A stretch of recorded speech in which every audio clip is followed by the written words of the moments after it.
शांति ही शांति ही शांति ही।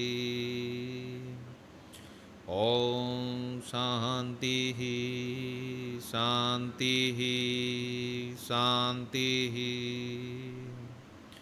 ओम शांति ही शांति ही शांति ही। जय हो मामा सरकार की।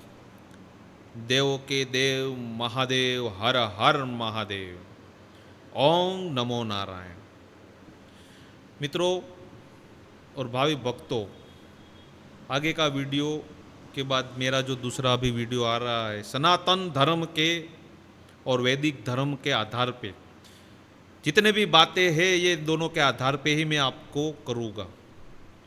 जो मुझे मामा साहेब ने वैदिक धर्म और सनातन धर्म का जो मूल्यांकन सिखाया है, उसकी परिभाषा समझाई है, वो मैं आज आप सभी लोगों के सामने रजू करने जा रहा हूँ। पर कुछ बातें ऐसी भी है जो मुझे आपसे पहले मामा देव की कहनी है। देखो, 2003 की बात कर रहा हूँ मैं, मेरे खुद की, कि मुझे वैसे आध्यात्मिक धर्म की प्रेरणा मिलने का मुख्य कारण है मेरे दादी। जब मैं 7 बरस का था, 1995 का मेरा बॉर्न है, जब मैं 7 बरस का था, उसी टाइम पे मैंने पहली बार मेरे दादी माँ को देखा माला जपते हुए। मैं बहुत छोटा था। मैं हर रोज़ देखता था कि मेरे दादी कर क्या रहे हैं। ये एक रात को समय ही वो करते थे सोने से पहले, और वहाँ पे हम जॉइंट फैमिली में तब भी रहते थे और आज भी रहे और आगे भी रहेंगे। घर के अंदर हम लोग 16 लोग थे, तो हम लोग सभी भाई बहन दादी के साथ सोते थे। और मैं देखता था कि दादी माँ जो है वो कुछ करते थे। जब मैं 7 बरस का था, बिल्कुल 11 बजे वो माला करते और फिर माला करने के बाद वो सो जाते। ऐसा काफ़ी दिनों चला, शायद मैंने करीबन ये 1.5-2 महीने देखा ये चीज़। फिर उसके बाद मुझसे रहा नहीं गया, तो मैंने ये चीज़ दादी माँ को पूछी कि दादी माँ ये आप कर क्या रहे हो, क्या ये माला का घुमाने का मतलब क्या है। तो उसी टाइम पे सबसे पहले मुझे मेरे दादी माँ ने ये चीज़ बताई कि बेटा, मैं अपने कुल के देवता है ना उसका नाम ले रही हूँ। अपने कुल के जो देवता है ना उसका नाम ले रही हूँ। तो मैंने बोला अच्छा ठीक है, कोई बात नहीं। उसी टाइम मुझे ज़्यादा वो क्वेश्चन पूछने का या सवाल पूछने का मतलब नहीं लगा, क्योंकि समझ ही नहीं थी वो चीज़ के बारे में। तो मैं सो गया। वापिस 5-6 दिन देखा तो हर रोज़ बिल्कुल सेम टाइम 11 बजे मेरी दादी माँ ने सीधा माला लिया और माला जपने शुरू कर दिया। करीबन 12 से 15 मिनट वो माला उस टाइम पे करते थे, तो मैं देखता था। फिर वापस मैंने पूछा कि ये माला जो आप कर रहे हो उससे क्या होगा।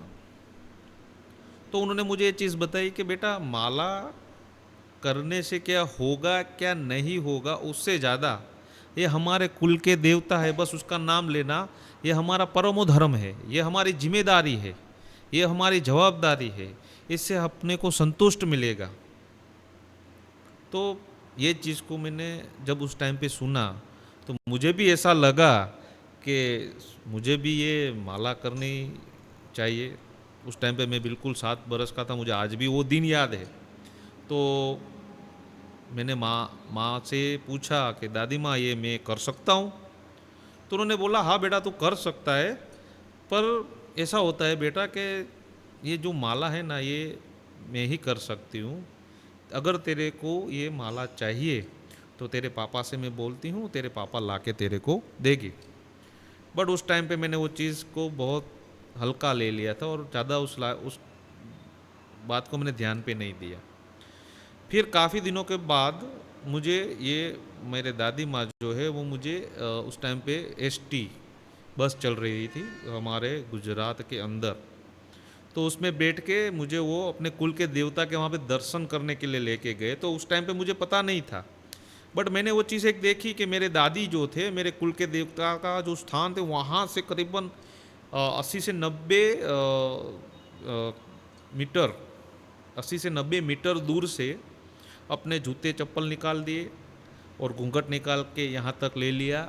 और सिर्फ लेडीज़ ही कर रही थी, यानी स्त्रियाँ ही कर रही थी, पुरुष नहीं कर रहे थे, मेल लोग नहीं कर रहे थे। तो मेल लोग सिर्फ झुक के नज़र नहीं मिला रहे थे और झुक के चल रहे थे, और मेरी जो दादी माँ है वो घूंघट निकाल के और चल रहे थे।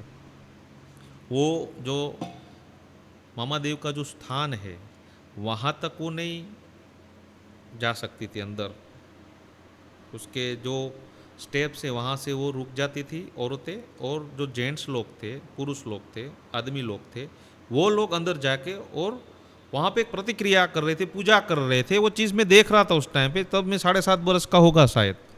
मैंने वो देखा कि सबसे पहले वहाँ पे एक दिया किया जाता है, उसके बाद वहाँ पे अभी भी वही चीज़ चल रही है, 2 अगरबत्ती की जाती है, उसके बाद एक सिगरेट ब्रिस्टोल, उस टाइम पे तो नहीं थी पर बीड़ी वैसा कुछ था, 4 भाई वो कर रहे थे, और स्प्रे वगैरह अतर वगैरह लगा रहे थे गुलाब का, वो भी मैंने देखा। और फिर वहाँ पे एक श्रीफल किया, और उसके बाद वहाँ पे दर्शन किया उन लोगों ने, वो चीज़ मैंने बिल्कुल बारीकाई से देखा। और सारी चीज़ें मैंने फिर रात को दादी माँ से पूछी तो उन्हें बारीकाई से मुझे सब बताया। और उसके बाद मुझे थोड़ा बहुत लगनी शुरू हुई है आध्यात्मिक बेस पे कि क्या ये कुछ अलग ही चीज़ है। साथ में पढ़ाई भी चल रही थी, और ये भी चल रहा था, पढ़ाई भी चल रही थी, ये भी चल रहा था। मैं दादी से पूछता, घर वालों से पूछता, अपने बहुत सारे ऐसे जो गांव में बुजुर्ग थे उसके मुंह से मैं मामा की बातें सुनता, तो मुझे बहुत अच्छा लगता, और मैं उसके उनके अंदर बिल्कुल घुसता ही जा रहा था। उनकी बातें मुझे इतनी अच्छी लगने लगती थी। अगर कोई भी बंदा इंसान अगर मामा की बात करते थे ना, मामा देव की, तो मुझे बहुत अच्छा लगता था कि ये बहुत मुझे मिठास, एक हासकार अनुभव होता था, बिल्कुल रिलैक्स फील होता था कि यार बहुत अच्छा लगता है। बस वही चीज़ को लेके मैं आगे बढ़ता ही गया। फिर 8 बरस 9 बरस का हुआ तो मैंने मामा से, मेरी दादी माँ से जिद की, तो वो मेरे पापा मेरे लिए एक माला, तुलसी की माला, उस टाइम पे पहली माला माला थी मेरी, तुलसी की माला थी। तो मुझे ये तब तक पता नहीं था, तुलसी की माला ली। तो मुझे दादी माँ से पूछना पड़ा कि आप कैसे घुमाते हो, कौन से पारा में क्या बोलना होता है, तब मुझे पता चला। तो उस टाइम पे हमारे दादी को कोई मंत्र वगैरह कुछ आता नहीं था, तो वो सिर्फ इतना ही बोलती थी कि जय मामा देव, जय मामा देव, जय मामा देव। तो बिल्कुल वैसा ही मैं, जय मामा देव, जय मामा देव, जय मामा देव, ऐसे बस एक पारा लिया, जय मामा देव, दूसरा पारा लिया, जय मामा देव, ऐसे पहले मैं एक माला करता था, फिर कुछ टाइम के बाद दो, फिर कुछ ऐसा समय आया कि जैसे मेरा माइंड ऐसा हो चुका था, जैसे मैं फ्री होता हूँ पढ़ाई से या खेल कूद से या पढ़ाई से, जैसे मैं फ्री होता हूँ तो मैं माला लेके बैठ जाता था। तो उस टाइम पे मैं गिनती नहीं करता था कभी मैं दिन की कितनी माला कर रहा हूँ। बस इतना ही समझ में आता है कि बस मुझे मामा की लगनी लग गई है और मुझे मामा मामा ही दिखते हैं। उस टाइम पे पढ़ाई भी कर ली, पढ़ाई शुरू ही थी। और उस बेसिकली अभी जो मेन बात है मेरी 2003 से शुरू होती है। तब तक तो मैं अलग अलग जगह पे मामा के दर्शन करता था, सब यही चीज़ होता रहता था। पर उस टाइम पे ये चीज़ इतना बारीकाई से मुझे चीज़ समझ में नहीं आती थी। 2003 के बाद मैंने खुद समझना शुरू किया कि भाई मामा देव का मूल कहाँ से है, क्या है, लोग मामा नाम कैसे पड़ा, लोग उनको क्यों ब्रिस्टोल, उसके बाद ब्रिस्टोल शुरू हुई थी तो ब्रिस्टोल चढ़ाते हैं, क्यों मामा को गुलाब के अत्तर चढ़ाते हैं, क्यों गुलाब के फूल ही चढ़ाते, क्यों मामा को श्रीफल चढ़ाते हैं, क्यों दोही अगरबत्ती करते हैं। तो सब चीज़ को मैंने पारदर्शक करना शुरू किया, बट बेसिकली किसी के पास प्रॉपर रिस्पॉन्स रिप्लाई नहीं था ये चीज़ को लेके, और हर एक का मंतव्य अलग अलग था। किसी को पूछते थे कि भाई मामा देव किसके अंशज है, तो किसके पास उसका कोई प्रॉपर रिप्लाई नहीं होता था। तो और किसी का भी रिप्लाई मिलता तो सबका अलग अलग मिलता। पूरे हमारे गुजरात के अंदर काठियावाड़ में सबसे ज़्यादा पूजे जाते हैं। तो उस टाइम पे मैंने खुद को समझना शुरू किया कि भाई तू पहले अपने हिसाब से किसी को गुरु बना, सबसे पहले किसी को गुरु बना, और गुरु बनाने के बाद उसको मामा देव का पूछो। तो उस टाइम पे मैं जब अपने हिसाब से 2003 की बात है, बिल्कुल मुझे आज भी याद है। 2003 का थर्सडे था उस टाइम पे, गुरुवार। वहीं से मैंने स्टार्ट किया खुद को कि भाई पहले मैं किसी को गुरु के हिसाब से ढूंढूं, और गुरु के हिसाब से ढूंढने के बाद उसको मैं मामा देव का पूछूं, महादेव का पूछूं, या मेरी कुल की देवी है उसका पूछूं, या अलग अलग देवी देवताओं का पूछूं, धर्म का बेस पूछूं, और आगे धर्म में कैसे बढ़ना है पूछूं, आध्यात्मिक में कैसे आगे बढ़ना है पूछूं। तो उस हिसाब से मैंने सबसे पहले कुछ, किसी भी इंसान का मैं नाम नहीं लूँगा क्योंकि किसी की निंदा करना ये मेरा धर्म नहीं है और बोल भी नहीं सकता, तो वो मैं नाम नहीं बोलूँगा। बट उस टाइम पे मुझे ये चीज़ याद है कि 2003 से लेके 2007 तक मैं इतने इंसान से मिला कि जिसको मैं समझना चाहता था कि भाई मामा देव कौन है, या महादेव की परिभाषा एक्चुअली कैसे ब्रह्मांड नहीं उनका सर्जन हुआ वगैरह, सब तो सब शास्त्रों के अनुसार बहुत सारे लोगों ने मुझे इसका रिप्लाई भी दिया है, ऐसा कुछ नहीं है। बट जो मामा देव कौन है वो मैंने ढूंढना शुरू किया, बट किसी के पास इसका प्रॉपरली कोई भी जवाब नहीं था। फिर 2007 से मैंने, जब मेरी शादी हुई 2007 में मेरी शादी हुई, तो मेरी जो वाइफ थी उनके जो मामा थे, यानी मेरे मामा जी, वो आध्यात्मिक बेस में आगे थे। तो वो लोग उनको बहुत मानते थे, पूछते थे, तो मैंने सोचा कि चलो उसको ही गुरु बनाए। और उनके जहाँ भी स्वाध्याय वगैरह सब होते थे, जहाँ भी उनके साथ जाना होता था, वो किस हिसाब से पूजा पाठ करते थे। और कभी एकांत में लोगों को मिलने के बाद वो अपने प्रश्नों, किसी के भी प्रश्नों है ना, उसका सुझाव भी देते थे। तो उसी टाइम मेरे पास तो मेरे कुल के देवी देवता और सब का आशीर्वाद था, तो मुझे ऐसे कोई दुख या दर्द की बात नहीं थी कि उस टाइम पे मेरा उम्र भी कम था। पर मैंने उनको पूछना शुरू किया कि मैं हर चीज़, हर धर्म में मानूं या ना मानूं, या मैं वैसा पूछा कि भाई ये मामा देव कौन है, महादेव की भी कुछ बातें मुझे समझाओ, मेरी कुल की देवी जो है उनकी भी बातें समझाओ, या पूर्वज कैसे बनते हैं, आध्यात्मिक की परिभाषा क्या है, मुझे ध्यान करना है या चक्रो जागृत करना है, या 10 महाविद्या करने, ऐसा सब मैं चल रहा था, जो जो समझ में आता था पूछता था, पर उनके पास में से कोई ऐसा प्रॉपर रिप्लाई नहीं आ रहा था कि जिसको मैं गुरु तरीके, जैसे मैं उनको गुरु तरीके एक्सेप्ट करूं। वहाँ पे सिर्फ दो ही काम होता था मेरा, एक मेरा जो समय है उसकी बर्बादी, और पैसे की बर्बादी। भाई चलो ये गाड़ी ले लो और इधर चलो, भाई गाड़ी ले लो उधर चलो, भाई गाड़ी ले लो उधर चलो, मैं चलता था, दुख नहीं था। गुरु है, गुरु को एक्सेप्ट नहीं किया था, पर उसका मैं एक अभ्यास कर रहा था। बट मुझे एक आध्यात्मिक बेस पे जब मैं उनको पूछता कि मुझे आध्यात्मिक, चलो कोई बात नहीं, मामा देव को हम बाद में वो लेते हैं, मुझे कोई भी ऐसी आध्यात्मिक बेस की परिभाषा समझाओ, ऐसी कोई विधि विधान या पूजा पाठ वगैरह क्या करना है, तो मुझे बताता नहीं था। करीबन मेरा 1 बरस उसमें बिगड़ गया। उसके बाद मैंने अपने हिसाब से 400 भुआ, कितने, 400, मुझे आज भी वो सभी का याद है, 400 भुआ, 400 भुआ साधु संत, और फिर अलग धर्म की कुछ बातें भी है, उनके साथ भी मैं जुड़ा। कहीं मुंजावर से मैं मिला, उनके धर्म की परिभाषा समझने के लिए, पादरी जी से भी मिला, उसकी धर्म की परिभाषा समझ ले, पर मुझे जो चीज़ चाहिए थी ना वो नहीं मिल रही थी।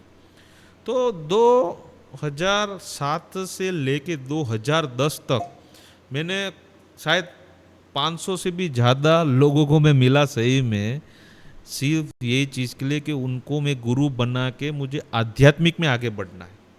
मुझे एक स्टेज पे पहुंचना है जहां से मैं मामा देव को मिल सकूं, मामा देव से बात कर सकूं, वही मुझे समझना था।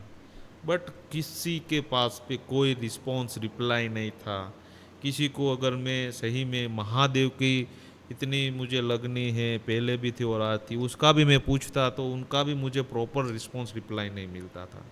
मैं थोड़ा हताश हो जाता था, निराश हो जाता था कि यार मुझे कोई रास्ता क्यों नहीं मिल रहा है।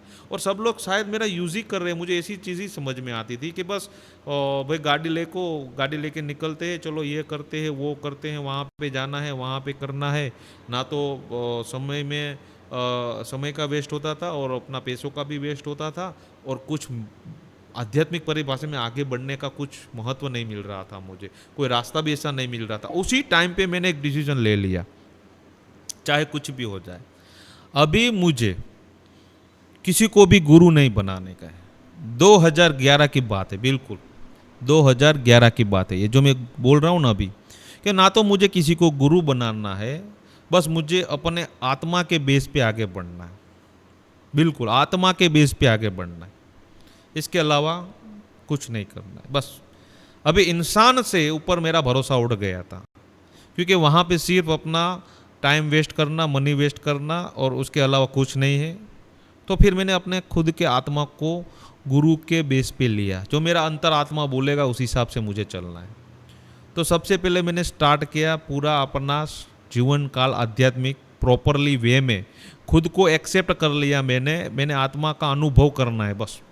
तो उसी टाइम पे मैंने जंगल में सबसे पहले साधना करने की बात सोची कि जंगल में जाऊँगा, कोई भी अच्छी जगह पे जाऊँगा, क्योंकि पढ़ाई में आता था कि भाई साधु संत वगैरह सब तपस्या तो जंगल में ही करते थे, एकांत में ही करते थे, वीरान जगह पे ही करते थे। तो हमारे गुजरात के अंदर ये अपना गिरनार महाराज के अलावा कोई ऐसी जगह है ही नहीं जो इतनी ताकतवर हो, जो इतना ऊर्जा से भरी हो। तो बस मैंने वहाँ से एकदम स्ट्रिक्ट माइंड से माइंड को सेट किया और किसी की सुने बिना अपना आध्यात्मिक जीवन तब से शुरू किया। और उसी के बाद सबसे पहले मैंने गिरनार महाराज पर्वत के अंदर सरकरिया हनुमान करके एक जगह है, उसके सामने नदी है, एक नदी, वो क्रॉस करने के बाद एक थोड़ा सा ऊंचा पहाड़ है, वो मैंने दिन में जाके उसका सर्वे किया। वो पहाड़ की उस ओर कोई भी जगह ऐसी थी कि जहाँ पे किसी का आना जाना नहीं था। फिर ये चीज़ मैंने सोच ली कि चलो अभी मुझे कैसे भी करके ये जगह पे साधना तप करनी है। फिर मैंने रात को वहाँ से 2 बजे 1 बजे डिसीजन लिया, 1 बजे बिल्कुल ख्याल है मुझे, 1 बजे डिसीजन लिया कि भाई चलो अभी गाड़ी, उस टाइम पे मेरे पास सिल्वर इनोवा थी। तो मेरे जो एक दादा का लड़का है पार्थ, वो मेरे साथ में था। तो मैंने उसको बोला कि भाई तू इधर रुक जा, यहाँ से मुझे चल के जाना है, क्योंकि आगे फॉरेस्ट की चेक पोस्ट थी, तो उसके आगे तो हमको जाने नहीं देते। तो मैं चल के टॉर्च और कुछ थोड़ा बहुत समझ में ऐसा पूजा का सामान लेके निकला। बिल्कुल मैं 2:30 बजे में वो जगह पे पहुंचा जो मैंने बोला। वहाँ से करीबन 3 किलोमीटर था और थोड़ा डर भी लग रहा था, कोई जगह जानी पहचानी नहीं थी, शेरों का डर, दीपड़ा का डर, ये जंगली जानवरों का डर, फिर ये सांप का, नाग का डर, बिच्छुओं का डर, पता नहीं था। पर एक मगज और माइंड में ऐसा सेट हो चुका था कि कैसे भी करके मुझे अभी तप साधना करनी है और ना ही किसी को पूछना है, बस अपने हिसाब से चलना है। तो उसी हिसाब से मैंने सबसे पहले सरकरिया हनुमान के जो पहाड़ है उसके सामने, उसके पीछे मैं गया, वहाँ पे बैठा।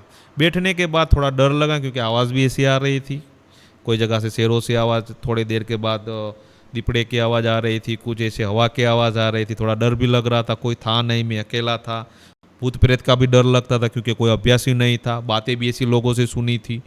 तो बहुत बात ऐसी लग रही थी कि जैसे, फिर भी मैंने अपने खुद को संभाला और सिर्फ जो मेरी दादी ने जो सिखाया था वो चीज़ मैंने वहाँ पे करना शुरू कर दी। माला ली हाथ में और बस जय मामा देव, जय मामा देव, जय मामा देव, जय मामा देव। फर्स्ट टाइम ये चीज़ मैंने कम से कम 5 घंटे तक की, जब आँख खोली तो थोड़ा बहुत धूप आ गई थी, शायद 3 बजे स्टार्ट किया, 5 6 7 8 8 बजे तक शायद ये मैंने किया। 8 बजे थोड़ा धूप वगैरह सब आया, पानी की प्यास भी इतनी लगी थी, फिर उठा, देखा तो कोई ऐसी चीज़ नहीं थी। पर ये चीज़ मुझे एक समझ में आ गई थी। मैं बहुत उस टाइम पे जब ये सिर्फ इतना ही जय मामा देव, जय मामा देव, जय मामा देव, जय मामा देव, जय मामा देव, फिर तो माला भी लेके नहीं जाता था, बस ऐसे ही, कोई समय सीमा टाइम कुछ ऐसे बांधने का नहीं, खुद को बस जितना अच्छा लगे, जितना हल्का शरीर में लगे, हम खुशनुमान वातावरण, ऐसे एटमॉस्फेयर के बीच में खुद को मैंने इस हिसाब से मेलाप मेरा हो चुका था प्रकृति के साथ, कि मुझे इतना अच्छा लगता था ना कि बस एक ही चीज़ करता था, 5-6 घंटे जय मामा देव, जय मामा देव, जय मामा देव, जय मामा देव। ऐसा मैंने करीबन 80 से 90 बार ये चीज़ की। और 16/7/2016 के दिन बम्बई के अंदर मिनर्वा टॉकीज के सामने कुमकुम होटल के अंदर 403 नंबर के रूम में मुझे मामा देव का साक्षात्कार हुआ उस टाइम। तब तक मैंने 70 या 80 बार, 70 से या 80 बार मैंने ये से जप तप किए। फिर उस टाइम पे मामा साहब जब मुझे प्रसन्न हुए तो उन्होंने मुझे जितने भी बातें की वो आज भी मुझे याद है। मैं अलग से एक वीडियो के माध्यम से मैं बताऊंगा, पर थोड़ा ऊपर ऊपर मैं इसलिए बताना अभी चाहता हूँ कि उसके बाद मामा ने मुझसे क्या क्या करवाया। देखो उस टाइम पे सबसे पहले मामा ने मुझे अघोर साधना करवाई, शिव जी की अघोर साधना। फिर मुझे सब साधना करवाई मामा देव ने। कोई भी इंसान को, दो इंसान को साथ में रखे था, उसके अलावा कोई भी इंसान कोई चीज़ मुझे ये पता नहीं थी। जो दो इंसान थे उसमें थे किशोर भाई और दूसरे थे भिखा मामा।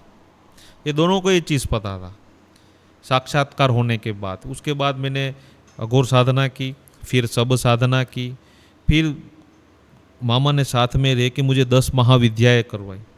उसमें छिन्न मस्तक और बगला मुखी में दे दो जो विद्या, यानी इसकी जो ये 10 महाविद्या में से जो 2 विद्या करने के लिए जब जाता था तो 2 टाइम में ये दोनों विद्या के अंदर मुझे बहुत तकलीफ हुई।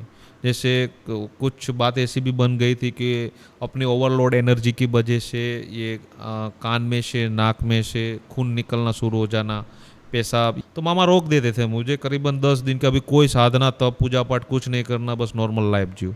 तो ऐसा करता था मैं। तो मैं क्या करता था उस टाइम पे बिजनेस के पर्पज़ से मैं फॉरेन घूमने चला जाता था, वहाँ पे नया बिजनेस समझने के लिए चला जाता था 10 दिन। तो उस टाइम पे क्या होता था वहाँ पूजा पाठ में नहीं करता था। फिर उसके बाद मामा ने मुझे इंद्रजाल की साधना करवाई। इंद्रजाल ये सबसे समझने वाली बात है, इंद्रजाल की साधना करवाई। इंद्रजाल यानी कि प्राकृति की साधना करवाई। और ये ऐसी साधना है ना, ये सब साधना का मैं बिल्कुल पारदर्शक करवाऊंगा कि किस हिसाब से क्या हुआ था, कौन से टाइम पे कौन सा ऐसा पॉइंट था कि तब मुझे तकलीफ हुई, ये साधना कैसे क्लियर हुई।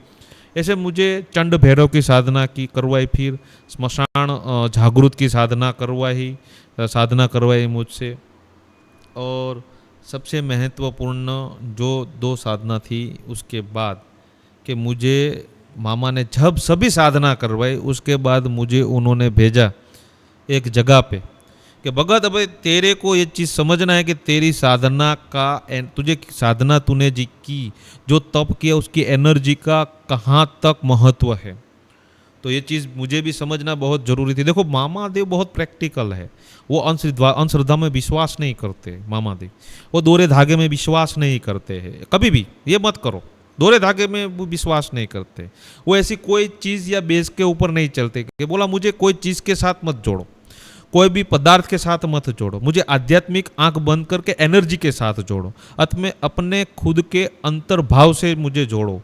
ना तो कोई पत्थर से जोड़ो, ना कोई ऐसा पदार्थ से जोड़ो, ना कोई ऐसा बेस बनाओ कि जिसके बेस पे वो टूट जाए, ख़त्म हो जाए। तो मैंने खुद को, अपने आप को सेट किया मामा देव को आध्यात्मिक बेस पे जुड़ने के लिए एनर्जी से। और उसी टाइम में सबसे जब मामा प्रसन्न हुए तो उन्होंने सबसे पहले आशीर्वाद दिया था मुझे एनर्जी का, वाइब्रेशन का, यानी ऊर्जा का। 777 प्रकार की ऐसी ऊर्जा जिसको मैं मेरी भाषा में बोलता हूँ कि मामा देव ने मुझे 777 प्रकार की ऐसी गाथा दी कि ये तेरे को जब तक तेरा शरीर है तेरे को ये चीज़ करनी है। वो 777 गाथा बारीकी से मैं आगे बताने वाला हूँ। हर एक गाथा बहुत महत्वपूर्ण है। प्रकृति की परिभाषा सिखाई मामा ने कि भाई बादल कब गरजने वाले हैं, ये बारिश का महत्व क्या है, क्यों बारिश गिराई, क्यों भगवान को जरूरत है पृथ्वी पे बारिश गिराने की, क्यों इतनी तेज धूप पृथ्वी पे डालते हैं, क्यों इतनी ठंड होती है। तो प्रकृति की परिभाषा बहुत बारीकाई से मामा साहब ने मुझे समझाई। पर मैं अभी आगे बात करने जा रहा हूँ। तो ये सब साधना तो कर ली, पर साधना का मूल्यांकन कितना था, उसकी ऊर्जा की जो बॉर्डर थी वो कहाँ तक थी, मेरी ऊर्जा की वाइब्रेशन की परिभाषा क्या थी, उसकी ताकत कितनी थी, उसकी स्ट्रेंथ कितनी थी, मैं कहाँ तक सीमित हूँ, वो मुझे मामा देव ने बोला एक दिन कि भाई कामाख्या देवी तुझे जाना है, वहाँ पे जाके कामाख्या देवी के पास करीबन वहां से नजदीक में मायोंग करके गांव है और वहां पे ब्लैक मैजिक का बेस है, यानी मेली विद्या का सबसे बड़ा ऊर्जा का स्रोत वहां पे है। और तूने जो ऊर्जा पाई है वो सारी की सारी पॉजिटिव ऊर्जा है। अब वहां पे पॉजिटिव ऊर्जा और नेगेटिव ऊर्जा का मामा एक पारदर्शक करवाने चाहते थे कि कितनी वैल्यू पॉजिटिव ऊर्जा की है और कितनी वैल्यू नेगेटिव ऊर्जा की है। तो बिल्कुल मैं मेरे कुछ साथियों के साथ ये कामाख्या देवी के पास वहाँ पे पहुँचा। वहाँ माता जी का बहुत अच्छी तरह से दर्शन हुए, इतनी सुकून शांति मिली वहाँ पे जाके कि जिसकी कोई सीमा नहीं। पर वो भी तांत्रिकों का गढ़ था। माता कामाख्या देवी का जो स्थान है वो तांत्रिकों का गढ़ था। और वहाँ से बिल्कुल 40 किलोमीटर आगे, बिल्कुल 40 किलोमीटर आगे मायोंग गांव था। वो मायोंग गांव हम पहुंचे, 5 दिन रुके हम लोग। मायोंग गांव पहुंचे तो वहाँ के जो हमारी जो घटना घटी थी, सारे वीडियो लिए हैं आगे के, सभी जितने भी चीज़ मैंने बोले ना उसके पुरावे हैं और सभी वीडियो में रजू करने वाला उसी टाइम के, जब मैं ये तो शायद 2019 को गया था मायोंग में, तो 2019 या 21 में शायद गया था, ज़्यादा याद नहीं। उसी टाइम के वीडियो में अभी रजू करने वाला हूँ कि वहाँ पे मैंने ढूंढे, रात को दिन को सभी तांत्रिकों को ढूंढे, महावीरों को ढूंढे, एक ऐसे तेजस्वी लोग जो कहते हैं कि मैं चाहे किसी को भी गायब कर दूं या किसी को भी खत्म कर सकता हूं। इधर यहाँ पे बैठे बैठे वहां पे हर मायोंग गांव के हर छोटे से छोटे घर हो या बड़े से बड़े घर हो, उसका दरवाजा खटखटाया और वहां से हमने उन लोगों को पूछा कि भाई ऐसे कोई तांत्रिक यहाँ पे गाँव में है जो उसका हम मिले और उससे बातचीत करें और उसको हम चैलेंज नहीं, एक अपनी ऊर्जा और उसकी ऊर्जा का मिलन करवाने चाहते थे। और उसमें कौन सी ऐसी बात बनती थी, कौन सी ऐसी ऊर्जा प्रकट होती थी या किसकी जीत होती थी, वही चीज में समझने के लिए जा रहा था। और वही चीज बिल्कुल बारीकाई से 5 दिन के अंदर इतने तांत्रिकों को मैं मिला कि 5 दिन के अंदर मुझे इतना समझ में आ गया बहुत बारीकाई से कि नेगेटिव ऊर्जा की कोई वैल्यू नहीं, कोई औकात नहीं, कोई ताकत नहीं है पॉजिटिव ऊर्जा के सामने, कोई ताकत नहीं। ये सारे वीडियो है थोड़े गुजराती में, पर उसको मैं कन्वर्ट करूंगा हिंदी में और आप लोगों के सामने जो मामा देव ने जो जो भी चीज करवाई है मुझसे, उसके सारे वीडियो है मैं प्रैक्टिकली आपके सामने रजू करूंगा, क्योंकि बहुत जरूरत है ये।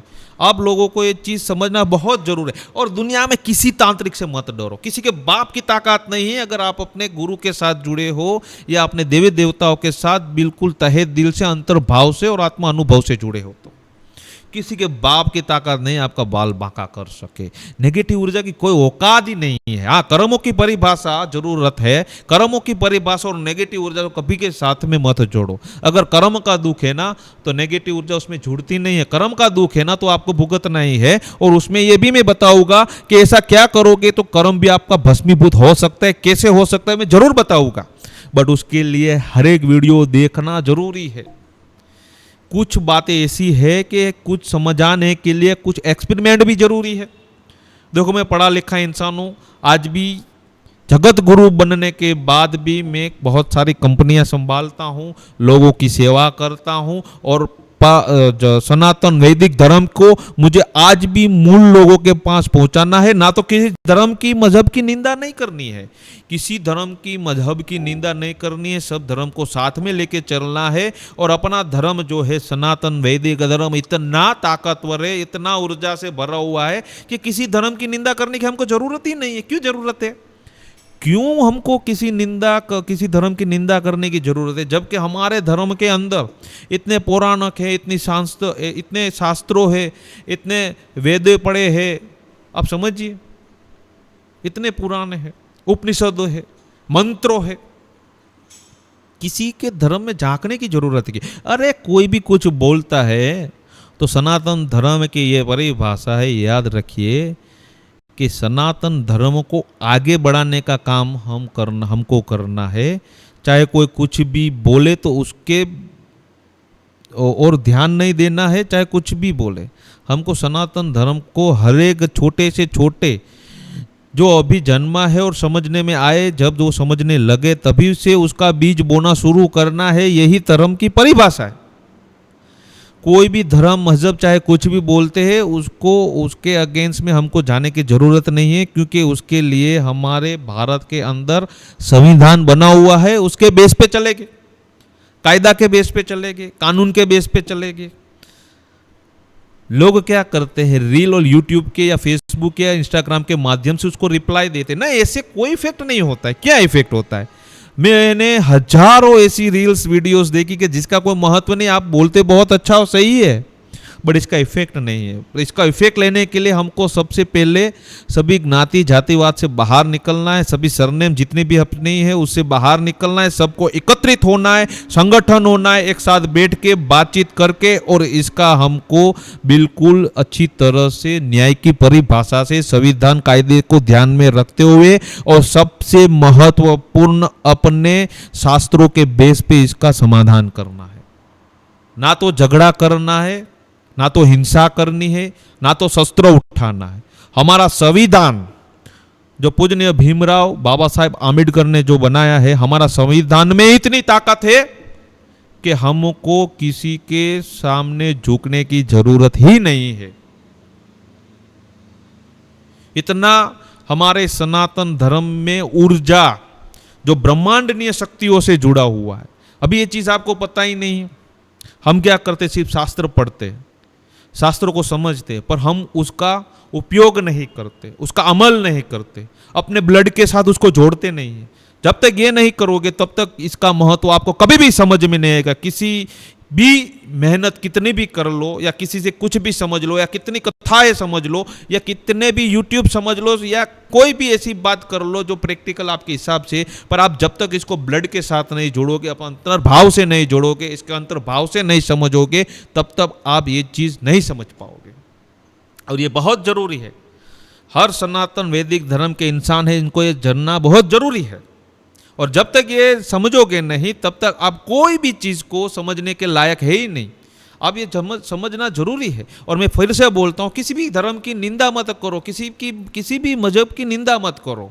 हमारे धर्म के अंदर ऐसा बताया नहीं। हमारे धर्म में इतनी शक्ति ऊर्जा है कि किसी धर्म के सामने या कोई भी खिलाफत करता है, कोई भी झूठ बोलता है, अन्याय की भाषा से जुड़ता है, तो हम कायदे से चलेंगे वो, और वो आगे करूंगा मैं। अगर जगत गुरु बनाया है मुझे, तो मैं खुद को भारत या सनातन वैदिक धर्म का मैं क्रांतिकारी समझ रहा हूं।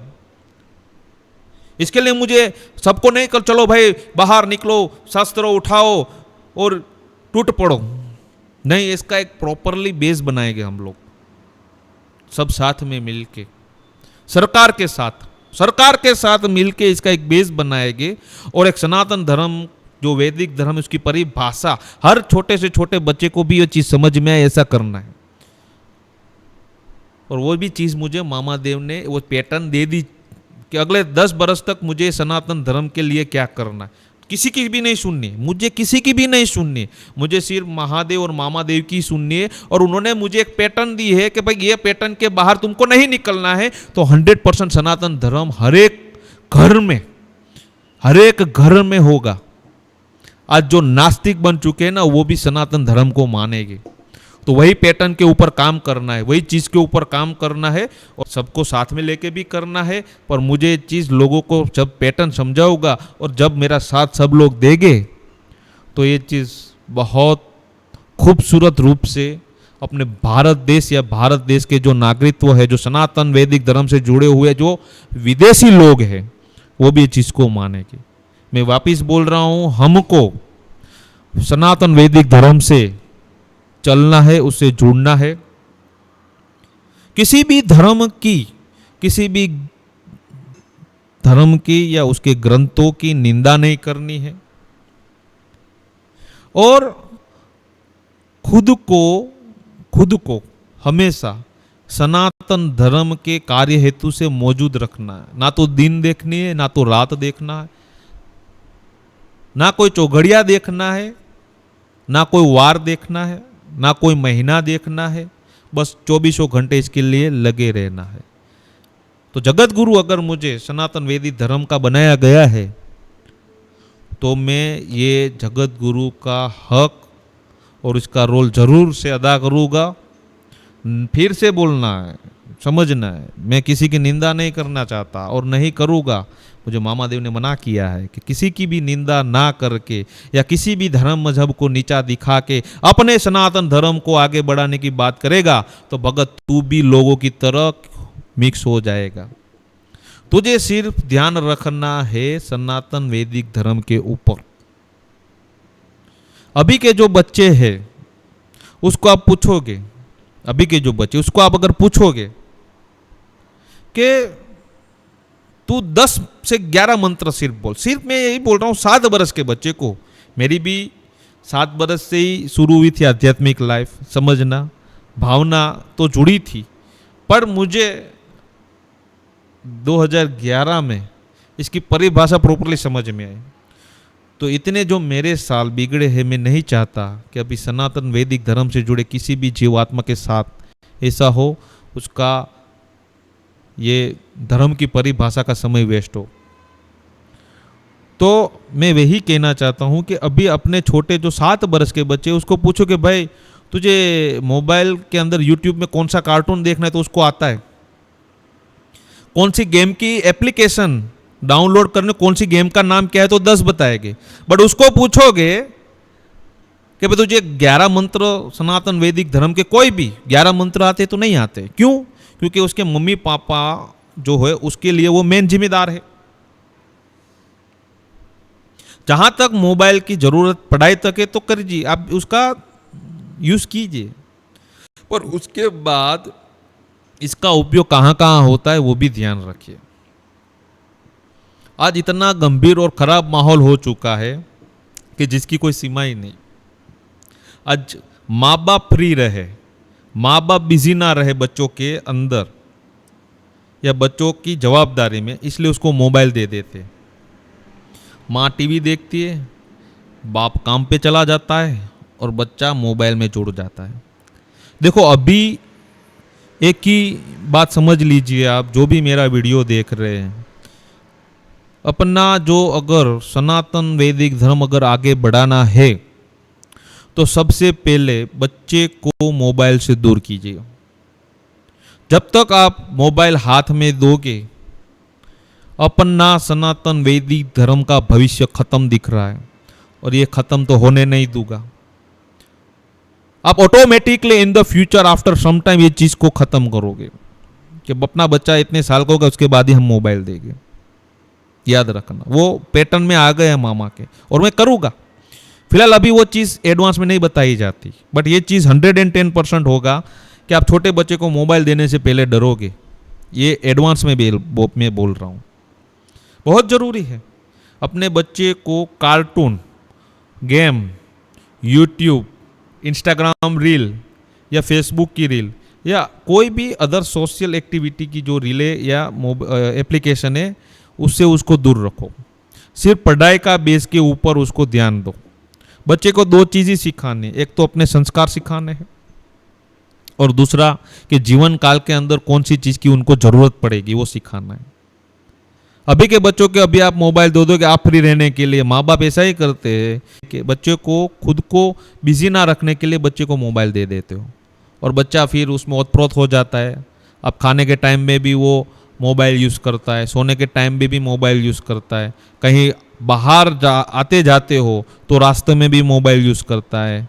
हमने इतनी खराब आदतें अपने युवा वर्ग को इतनी खराब आदतें दे दी है ना जिसकी कोई सीमा ही नहीं।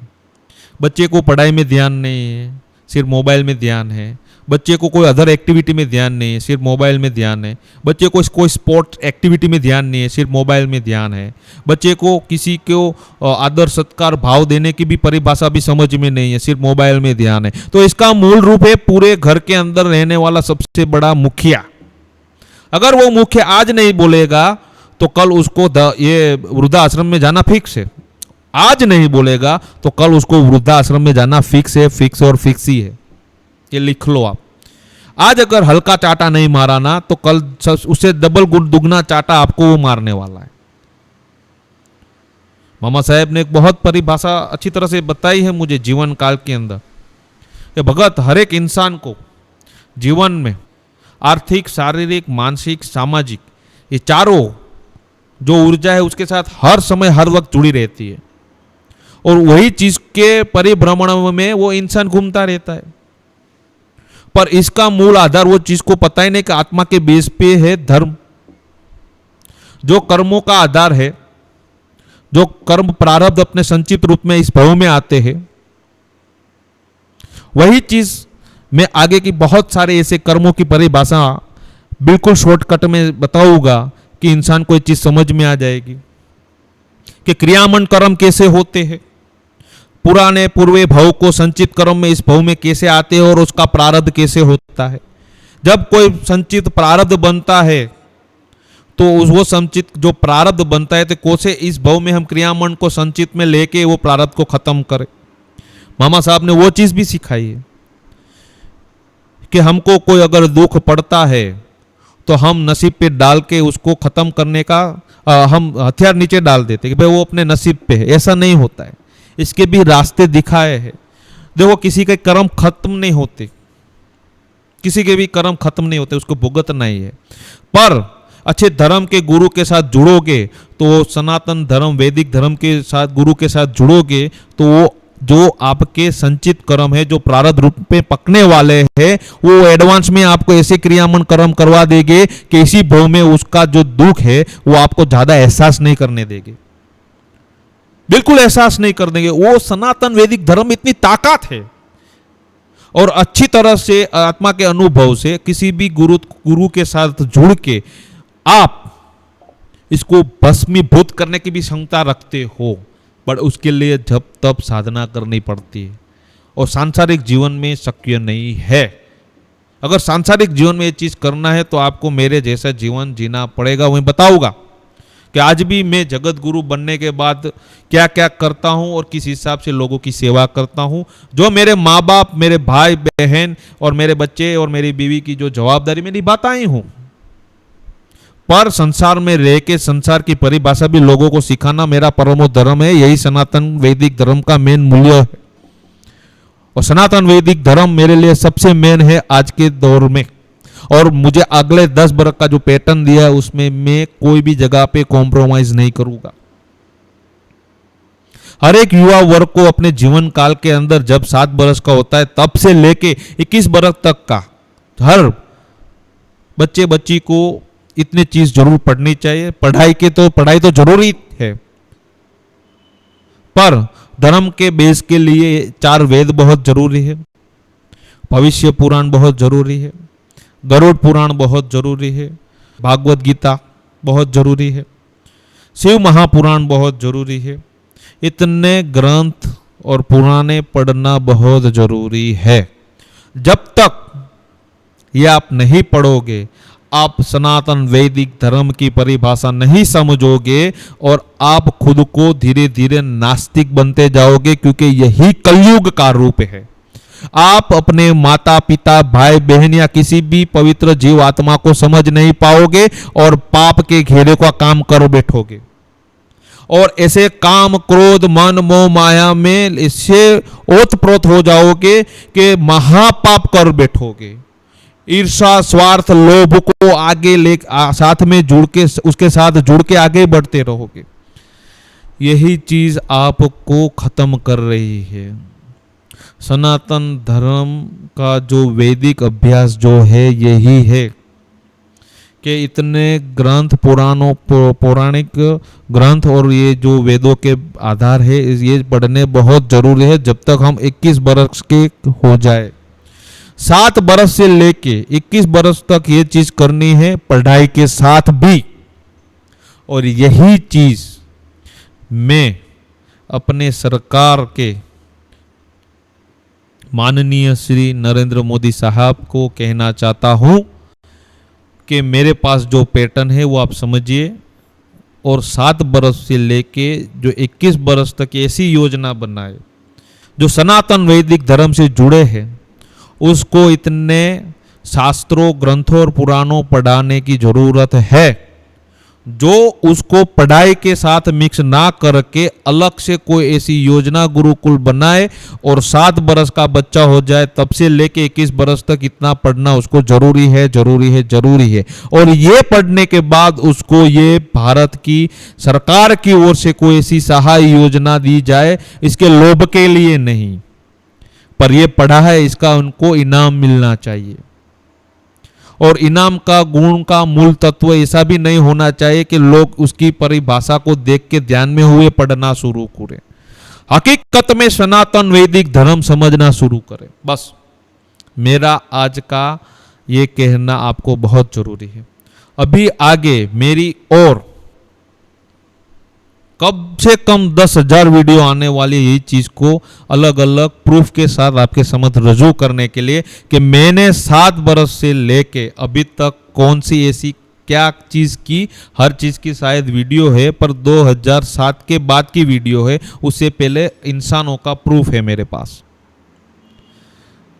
तो मेरी आप सब सनातन वेदिक धर्म के जीव आत्मा, पवित्र पुण्यशाली जीव आत्मा को प्रार्थना है कि अपने युवा वर्ग के बच्चे को सनातन वैदिक धर्म से जोड़े, उसको आगे बढ़ाने की उसको भाव पैदा हो ऐसी कार्य करे, मोबाइल का कम से कम उपयोग करवाए। बस जय हो मामा सरकार की। देव महादेव, हर हर महादेव। ओम नमो नारायण।